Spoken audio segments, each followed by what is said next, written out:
Good afternoon student. আমার নাম শম্পা রয়। আমার চ্যানেলের নাম হচ্ছে it's time for mother tongue. আজ প্রথমেই আমরা শুরু করব একাদশ শ্রেণীর প্রথম গল্প ঠাকুরদা। ঠাকুরদা গল্পটি পড়তে গিয়ে প্রথমেই আমরা একটু পড়ে নেব লেখক পরিচিতি। 1861 সালের 7ই মে কলকাতা জোড়াসাঁকোতে এক পিরালি ব্রাহ্মণ পরিবারে জন্মগ্রহণ করেন। প্রথাগত বিদ্যালয়ে তিনি শিক্ষা গ্রহণ করেননি, গৃহশিক্ষক রেখে বাড়িতেই তার শিক্ষা ব্যবস্থা করা হয়েছিল।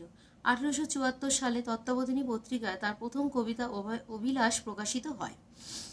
রবীন্দ্রনাথ ঠাকুরের 52টি কাব্যগ্রন্থ এবং 38টি নাটক ও 13টি উপন্যাসে ও 36টি প্রবন্ধ এবং অন্যান্য গদ্য সংকলন প্রকাশিত হয়। তার সর্বমোট 95টি ছোট গল্প ও 1915টি গান যথাক্রমে গল্পগুচ্ছ ও গীতবিতান সংকলনের অন্তর্ভুক্ত করা হয়েছে। তিনি প্রায় 2000-এর মতন ছবি এঁকেছিলেন। রবীন্দ্রনাথের রচনা বিশ্বের বিভিন্ন ভাষায় অনুদিত হয়েছে। 1913 সালে গীতাঞ্জলি কাব্যগ্রন্থের ইংরেজি অনুবাদের জন্য তিনি সাহিত্যে নোবেল পুরস্কার লাভ করেন। 1941 সালে 7ই আগস্ট রবীন্দ্রনাথ ঠাকুরের মৃত্যু হয়।